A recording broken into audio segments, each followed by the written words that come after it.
বাঙালি খানায় সবাইকে স্বাগত জানাই। আপনারা তো অনেকভাবে মাছের মাথা দিয়ে ছেঁচড়া রান্না করে খেয়েছেন। একবার আমার মতন করে সহজ পদ্ধতিতে আপনিও শিখে নিতে পারবেন ছোট ছোট টিপস সহ। তবে এত তেল মশলা কম দিয়ে আমি এখানে ছেঁচড়া কিভাবে রান্না করলাম মাছের মাথা দিয়ে, চলুন সেটা একবার দেখে নিয়ে যাক ভিডিওর মাধ্যমে। আশা করছি আজকের ভিডিওটি ভালো লাগবে। সকল বন্ধুদের কাছে অনুরোধ করছি সম্পূর্ণ ভিডিওটি দেখার। এতটাই সুস্বাদু হয়েছিল খেতে, আপনি একবার রান্না করলে বারবার রান্না করবেন।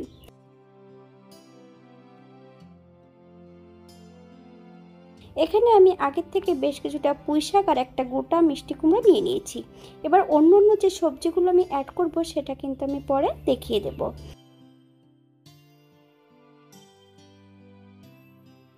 প্রথমে আমি শাকগুলো কেটে নেব, আর মিষ্টি কুমড়োটার 4 ভাগের 1 ভাগ আমি এখান থেকে নেব, তবে কিন্তু হালকা করে মিষ্টি কুমড়োটার খোসাটা রেখে দেব।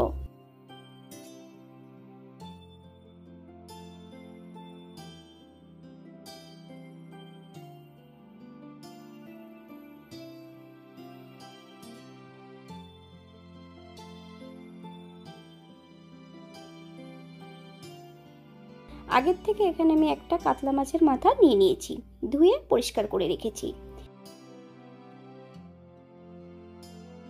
হাফ চামচ লবণ আর হাফ চামচ হলুদ গুঁড়ো মাছের মাথার গায়ে বেশ ভালো করে লাগিয়ে নিতে হবে। একটা কড়াইতে বেশ কিছুটা সরষের তেল অ্যাড করেছি। তেল গরম হওয়া পর্যন্ত অপেক্ষা করতে হবে।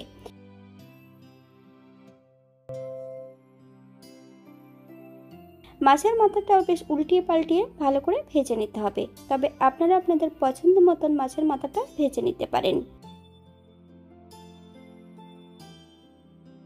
বাঙালি রান্না ঘরোয়া উপকরণ দিয়ে আপনাদের যদি রান্নাগুলো পছন্দ হয় তাহলে চ্যানেলটি সাবস্ক্রাইব করে পাশে থাকবেন, পাশে থাকা বেলটি বাজিয়ে দেবেন, নইলে নিত্য নতুন রান্নার নোটিফিকেশন পাবেন না। আমার এই চ্যানেলে আমিষ, নিরামিষ এবং বিভিন্ন ধরনের ছেঁচড়ার রেসিপি দেওয়া আছে। আপনাদের যদি পছন্দ হয় তাহলে চ্যানেলটি ঘুরে একবার দেখে নেবেন। একই তেলের মধ্যে আমি আলু আর পটলগুলো ভেজে নেব, তবে আলু পটল ভাজার সময় কিন্তু আমি লবণ বা হলুদ গুঁড়ো কোনোটাই আমি অ্যাড করিনি। লবণ যদি অ্যাড করি তাহলে কিন্তু পটলগুলোর থেকে নিজস্ব জলটা বেরিয়ে গেলে পটলগুলো কিন্তু আর ভাজা হবে না, সেদ্ধ হয়ে যাবে। এই পর্যায়ে তেল থেকে পটল ও আলুগুলো তুলে নেব। কড়াইতে আর একটু সর্ষের তেল অ্যাড করব।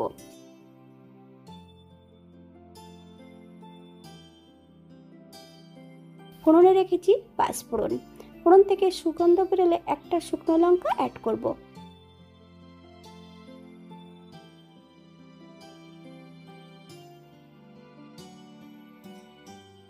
কেটে রাখা সম্পূর্ণ পুঁইশাক এবং মিডিয়াম সাইজের একটা টমেটো অ্যাড করব।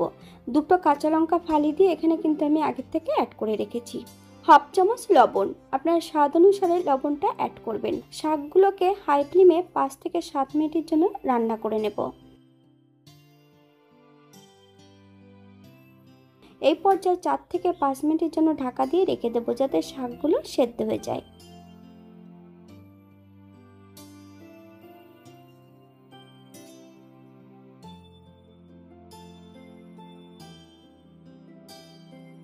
পাঁচ মিনিট পর কেটে রাখা সম্পূর্ণ কুমড়োগুলো অ্যাড করতে হবে।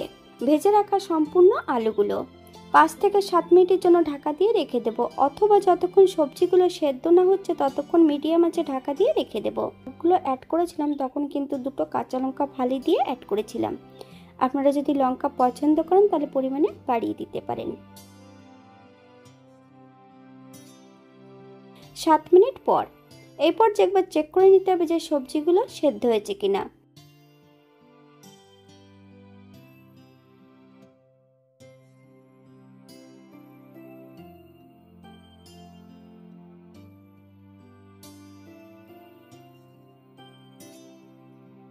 রান্নার মাঝপথে এই পর্যায়ে অ্যাড করব বেশ কিছুটা আদা আর 1 চামচ জিরে বেশ মিহি করে বেটে নিয়েছি।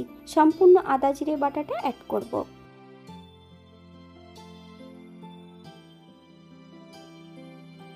হাফ চামচ হলুদ গুঁড়ো। মিডিয়াম আঁচে বেশ কিছু সময় রান্না করে নিতে হবে।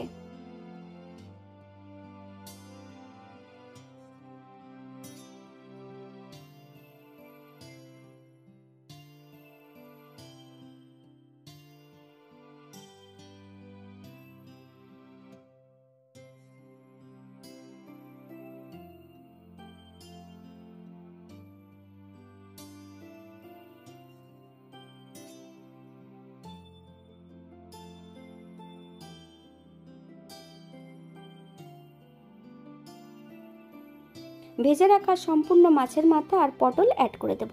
মাছের মাথাগুলো ভারী কিছু দিয়ে অথবা খুন্তি দিয়ে চেপে ভেঙে দিতে হবে।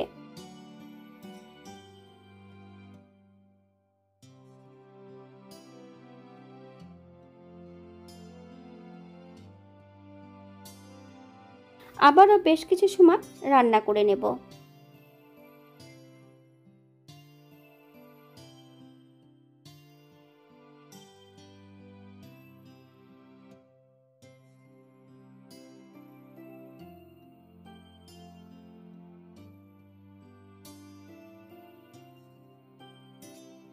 দু চামচ চিনি অ্যাড করব। আপনারা যদি পছন্দ করেন তাহলে পরিমাণে বাড়িয়ে দিতে পারেন, তবে ছ্যাঁচড়াতে একটু মিষ্টি টাইপের হলে খেতে কিন্তু বেশি সুস্বাদু হয়।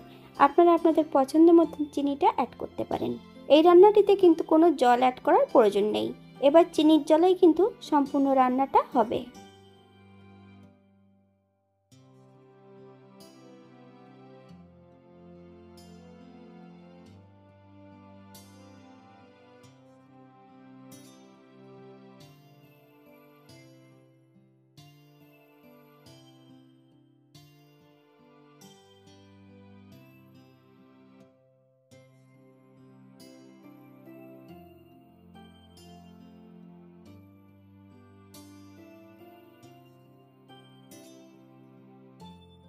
শুকনো খোলায় ভাজা মশলা যদি পছন্দ করেন তাহলে অ্যাড করতে পারেন।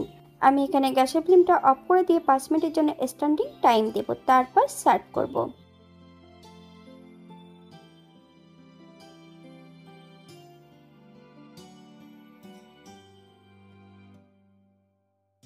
এটা দেখতে যেমন ভারী সুন্দর হয়েছিল, এটা গরম ভাতে, রুটি, পরোটা সব কিছুর সঙ্গে অসম্ভব ভালো লাগবে।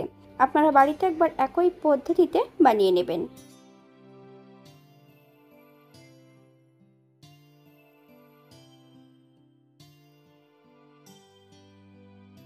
এখানে যে আমি উপকরণগুলো অ্যাড করেছি আপনারা এর থেকে কম বেশি করে নিতে পারেন।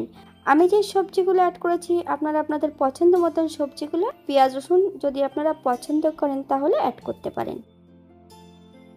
আজকের ভিডিওটি এই পর্যন্ত। সবাই সুস্থ থাকবেন, ভালো থাকবেন। অন্যদের নতুন রেসিপি নিয়ে আপনাদের সামনে আবার আমি হাজির হব।